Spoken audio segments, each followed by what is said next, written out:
I'm super excited to welcome you to the press conference for Captain America: Civil War. Amazing! So, right now, I'm going to welcome out the folks who are going to be speaking to you today. It is a pleasure to welcome President of Marvel Studios and producer of Captain America: Civil War, Kevin Feige.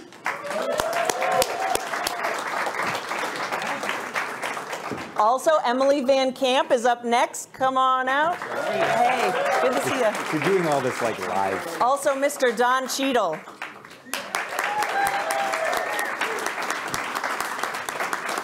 Iron Man himself. It's all about Team Iron Man right now. Mr. Robert Downey Jr. You can do a top tip. So sexy. I'll let you go. So sexy. No, Tough act to follow, but I know this guy can do it. Mr. Paul Bettany. Oh, thank you very much. And then last, but certainly not least, the director, Anthony Russo.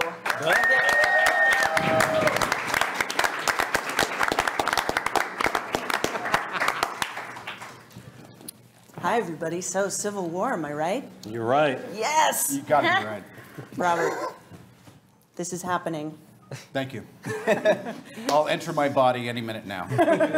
Hopefully this will get you in there. Now, I feel like over the course of these films, we've seen like the layers of Tony Stark peeled back to reveal like a really emotional center. Yeah. Do you feel that's the case, and how does that continue in Civil War? I'm still reeling from the fact that Paul Bettany was Jarvis and now he's Vision. I mean, there's something. If you just stop and you go, so here's what's going on with Tony, you go, wait a minute, did he make a guy? Look at him. Yeah, Dad. So proud of you. Dad.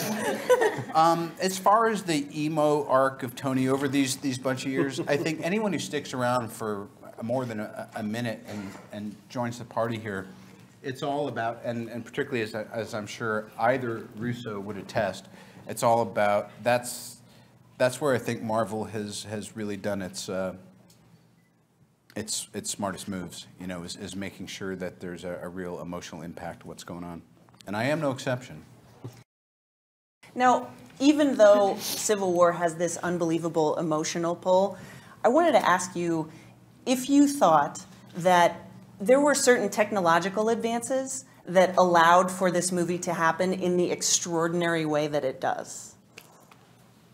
Wow. Well, look, there's a man sitting next to us that used to be Jarvis, right? Yeah. Yeah. Other than that, now, do you mean within the world, or you mean outside in terms of filmmaking? Well, I mean, my actual intention was for, like, in the effects world, like on the technical side of the film. However, if you think there's something interesting to talk about within the world, that too. Oh, no, I can talk to, look, every movie, like, I think part of the popularity of big special effects driven movies these days is the fact that the technology has reached such an incredibly high level. And every movie, every couple of years it changes. And this movie, you know, you sort of reap the benefits and you sort of push forward on every film. I mean, this movie has a very remarkable sequence, I think, where Robert Downey Jr. plays a 20-year-old man, which is pretty incrable. I don't. Just suck it in. Wait a second. I don't think it's that hard to believe. It's happening. It's happening. I mean, he plays someone who's around the age he was when we all first saw him on the screen. No. So it's like it's a nostalgic. Yeah, it's a pretty very amazing, expensive nostalgia, I'm told. It was very. Look at it. It took us months and months of work on that shot to make it work. It's very complicated, taking the human face and changing the human face in a way that looks realistic. And in fact, it was the last shot we completed in the movie, just dropped into the movie maybe 5 days ago. On Robert's birthday. Look at that. Look at that. Look at that. Synchronicity abounds. Yeah. Kevin, do you find yourself visiting set and getting completely jealous of all of the magical things these folks have to go through and the heat and the conditions of shooting? I don't know if I'm jealous of the heat necessarily, but I'm in awe always. I'm in awe when they're in costume. I'm in awe when they're out of costume. And I've said it before, and it's only getting more and more so as cast members keep joining. There's never been an ensemble like this in cinematic history. It's really astounding. We break it up into 2 panels today because everyone is a headliner, and and getting them in a room together is pretty awe-inspiring. Paul, you're new to the outfit. Do you guys compare who's got it worse on the set, especially the new guys? Do you guys compare notes? You know, I think it's a photo finish, but I think that maybe Chadwick, you know, with the whole not being able to breathe business is. You can't tell with Paul because he's British. It's hard to know exactly how excruciating. We should all be a bit more like Paul. That's all I want to say. Last question.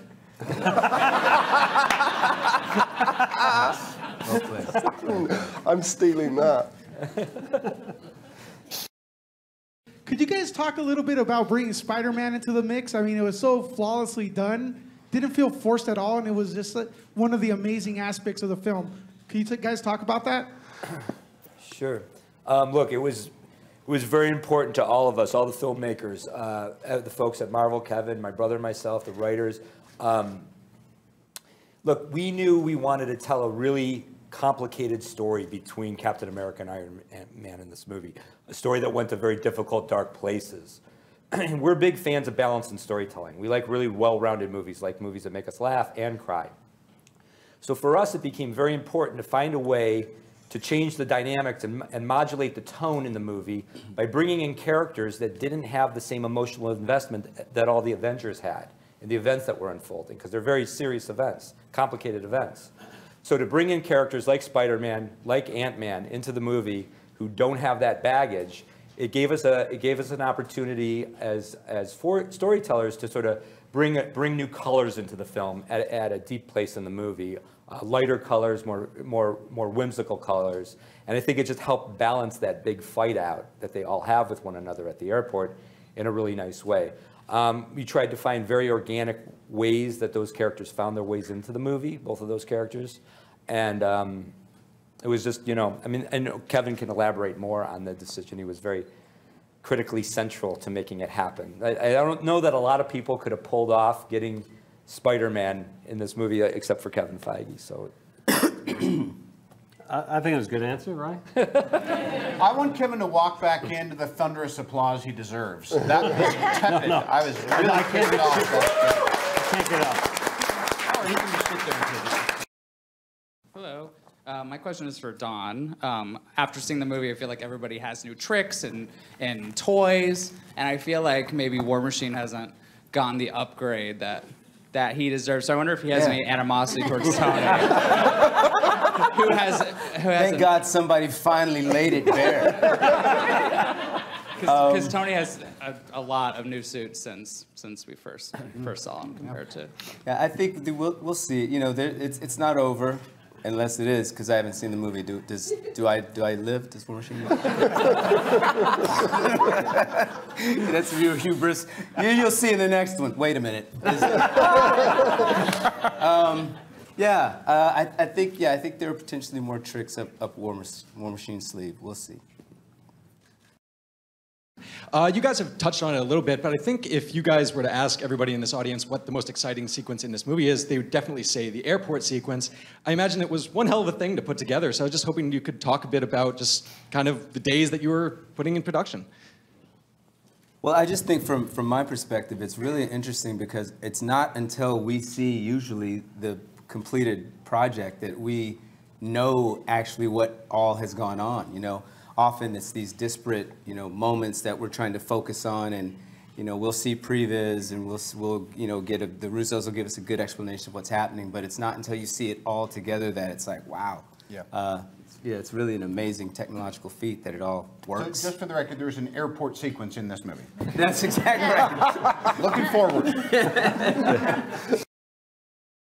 Question for Kevin. Black Panther does such an amazing job, and this movie has a great role to play, and Chadwick Boseman, I think, was phenomenal in his performance. So at what point did you decide that Black Panther was going to be an essential part of this story as you guys were developing the script? And then what stood out when you were going through the process of casting that made you know that Chadwick was the right guy for the role of T'Challa?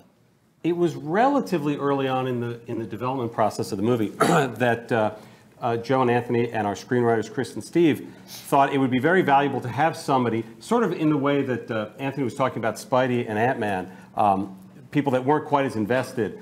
We wanted somebody who perhaps was invested, but didn't have allegiances to any one side, who was essentially in it for very personal reasons himself. We knew we wanted to make a Black Panther movie at some point, but at that time we weren't sure exactly when that would be. But as these discussions were going on, and we thought, I think we're going to bring Black Panther into this movie. I'm not kidding when I say Chadwick was the only choice. You know, his performance in 42, his performance in Get On Up, how different those performances are. And my memory is we called him on the conference room speaker when we were developing the movie and got him while he was somewhere in Switzerland or something at a premiere for Get On Up. And he was in his car, either about to get out or had just gotten back in. And we said, have you ever heard of Black Panther? And he went, yes, yes. Why are you asking me that? And we said, do you want to play the part? And he was very excited. And it happened very, very quickly. Emily, I want to ask you really quickly, like, now that this is your second film, do you really feel like you've hit a stride?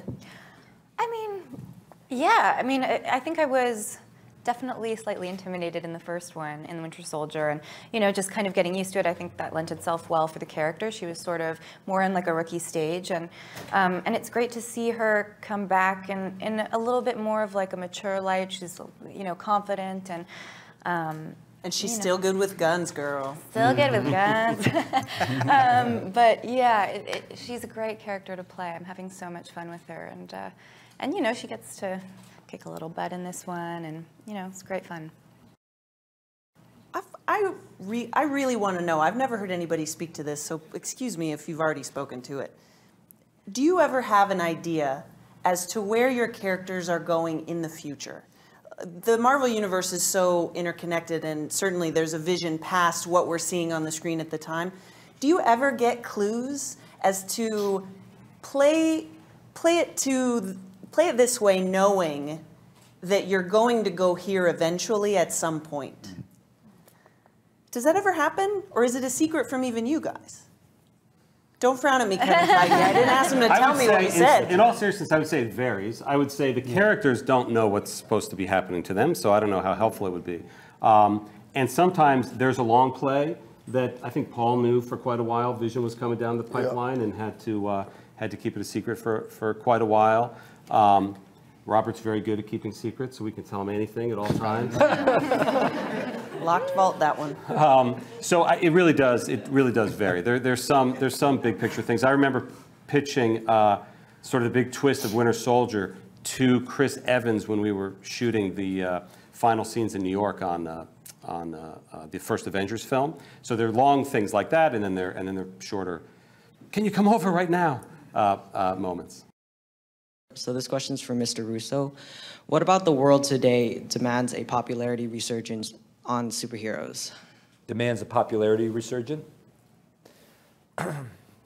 Look, you know, you can answer that question, I think, in a lot of different ways, but, you know, we live in a very complicated world, and it seems like it gets more and more complicated every day, and I think there's lots of signs of that we're all experiencing and going through and struggling with. You know, there's something very reassuring about having a fantasy film that can deal with a lot of these issues, but in a way that's one step removed. You know, it's hard to deal with reality sometimes when it's in your face. You need a little buffer from it. You need to place it within a context where your imagination can roam and your emotions can flow in a way that's maybe not as complicated or threatening as in your real life. So I do think, especially with these Captain America movies, because I think there's a political dimension that's like inherent with the character because of his origin, his name, etc. I don't know, I think maybe it provides us a space to play in and explore that's a little safer in some ways than reality. It's an incredibly smart answer. Yeah, it was.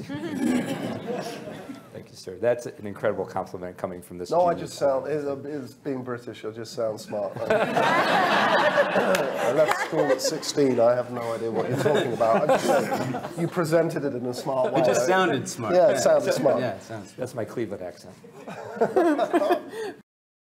I called Robert relatively early saying, I think there's a chance we might get Spider-Man in this movie. And his reaction was actually one just like a fanboy, which was unbelievably excited for what that could mean for this movie. And then I would, a few weeks after that, said, hey, we've sort of culled it down to about 5 finalists. Could we bring them to Atlanta, and would you mind reading with all 5 of them? And he did, and then we culled it down a little bit more, and he did, and that was how Tom came to the top. Then Tom and one other person came back and read with, did more of a stunt test, in which Chris Evans was gracious enough to read opposite him. But it was fun seeing that Robert was invested, and to see Tom react to Robert, which is not dissimilar from the way Peter was reacting to Tony, was actually quite cool. I will add this. I mean, obviously the character has a very special relationship with Robert's character in the movie, and most of his work, the vast majority of his work, is with Robert. I mean, it's just like Kevin said. Robert was incredibly generous in terms of going through the process. Well, I didn't know all these reviews were going to come. I mean, helping us all figure out who the right person was for the role. But not only that, once Tom got cast, to all of our delight, then working with Tom, a young performer, and sort of bringing him into this very complicated fold with all these very sophisticated performers and pedigreed performers. And I mean, I remember when he did the big bedroom scene with Tom, and I remember Joe and I sitting at the monitors and just reflecting on the idea that, wow, like the greatest gift that you can give an actor is to be in a scene with Robert Downey Jr. I mean, it's in a like, bedroom scene. It's like I want to say, because I didn't get to, and I've seen the movie, Rhodey and Tony have had this kind of ongoing arc, but then there's all this bad guy and all this stuff that has to happen. And what I really appreciate is, and I credit Kevin and the Russos for really making sure it happens this time, is you really get back to this baseline, ongoing, complicated friendship that they have, and it's obviously challenged to a different degree. And I remember when we were doing that kind of resolution scene at the end and all that stuff.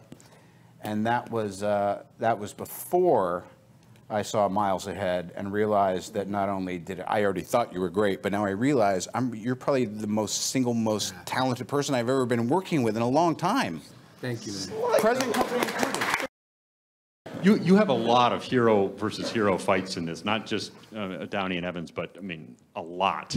And I was just wondering if you could talk a little bit about the process of pairing up those conflicts, and more importantly, how you integrated them with the story and turned it into more than just random slugfests. It's a complicated question. Look, we thought about. My brother and I always say that we love action. We're action fetishists. But, it's like for us, action always needs to be driven by a sense of character and a sense of story, beat by beat by beat, through the action sequence, or else you just lose interest in it. It has no value to the storytelling. So we looked for opportunities in the movie to play with these rich, complicated relationships. There's a very interesting relationship between Paul's character in this movie and Lizzie Olsen's character in the movie, Scarlet Witch and Vision. That begins to develop an interesting, complicated relationship, and to put them on opposite sides, in the battle was very exciting to us because it sort of interfered with what was happening, the dynamic between these characters and watching them push that forward. I mean, what did that? Just to ask you, Paul, like, how did that sort of like inform your experience of it, having a personal relationship with a character while at the same time finding yourself on the opposite side in a fight? I think it was a really, really interesting idea. You find Vision at this, in Age of Ultron, he is just born and omnipotent yet naive, and then in this movie, you find him trying to figure out what humanity is and how you have loyalty, because logic doesn't afford loyalty. So I think he's really interested in working out what love is, and there's this woman who has a similar problem that he's facing, which is he doesn't know the limits of his power, and nor does she. And of course, love can make you feel loyal. And at the end of this movie, I think it's a double-edged sword, because you see this his response at finally having a human response is. He makes a big mistake. which is interesting, and I thought it was a really deft piece of storytelling. So it was really fun to do, especially moving forward. I know your background with Revenge, and you were always kicking butt on there. And with this character, you just mentioned that you did have a little bit of a chance to kind of kick ass. But do you ever want to do more, since that is something that you're very familiar with and you did on Revenge? And yeah, look, I love it. I love all the physical stuff, you know, and it's brilliantly done in these movies. But I also think, what's great about these films is you're also, developing these characters over time. And so that's one element, that's great. But I also really enjoyed getting to really share Sharon with the audience as well, because we only knew her as Agent 13, and sort of explore that relationship with Steve. That was really interesting to me, because their relationship in the comic books was great and complicated and interesting, and we're sort of just delving into that now, which was really fun. So I love all of that stuff. All of it together is great. I actually have a two-part question. First for Kevin and Anthony. When you make a movie like this and you have so many characters, what's the biggest struggle with putting each character in there for screen time and knowing the right amount? And then for the actors, what do you think about each of your characters is the characteristic that draws audiences into those roles? Kevin? Well, I think so much of the credit for your first question, or the success with balancing those characters, goes to Chris Marcus and Steve McFeely, who really know that you talk about Spidey. Screen time doesn't equal, it's quality, not quantity, right? If people have moments that land, if people have a laugh, if people have a cheer, that's sometimes all you need to say, this character's been serviced, let's move on to bigger story. And Joe and Anthony are always so adamant, rightfully so, that the overall story is being serviced as opposed to every single character in the film. I think that's how you take this many characters and balance a singular, relatively simple story, and have them there, and each of their moments where they earn a laugh or earn a tear or earn a cheer serve the very specific story at hand. Well, I watched the movie with a stopwatch to see. No?